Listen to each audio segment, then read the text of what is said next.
30 বছর পার হলেই আপনার শরীর ধীরে ধীরে দুর্বল হতে শুরু করে আর আপনি সেটা বুঝতেও পারেন না। 30-এর পর আপনার শরীর থেকে ধীরে ধীরে মাসেল মাস কমতে থাকে আর এটাকে বলা হয় সাইলেন্ট মাসেল লস। অনেকে ভাবে মাসেলস শুধু লুকসের জন্য, বাট মাসেলস কিন্তু শুধু লুকসের জন্য না, এটা আপনার শরীরের সার্ভাইভাল টিস্যু। মাসেল কমলে কি কি হয় জানেন?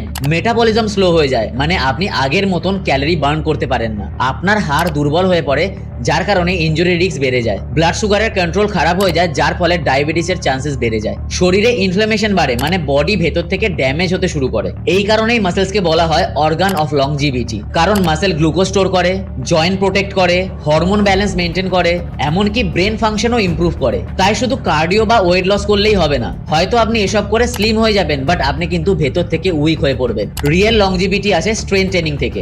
আর সবচেয়ে ইন্টারেস্টিং ফ্যাক্ট কি জানেন?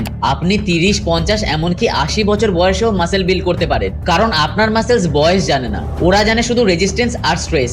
আপনার বয়স যদি 30, 40 বা 50-এর উপর হয়ে থাকে আর আপনি যদি খুব বিজি লাইফস্টাইল লিড করেন, আমি বলবো আপনি আজ থেকেই পারলে সপ্তাহে 2 থেকে 3 দিন আধ ঘন্টা করেও স্ট্রেংথ ট্রেনিং শুরু করুন, কারণ আপনি বুড়ো না, আপনি শুধু আনট্রেন্ড। একটা জিনিস মাথায় রাখবেন, লংজিভিটি কোনো লাক না, এটা মাসেলসের একটা গেম। আর এরকম সায়েন্স বেস ভিডিও পেতে হলে, বডি বিল্ডিং এবং ফিটনেস রিলেটেড ইনফরমেশন ভিডিও পেতে হলে আমার চ্যানেলকে অবশ্যই ফলো করুন।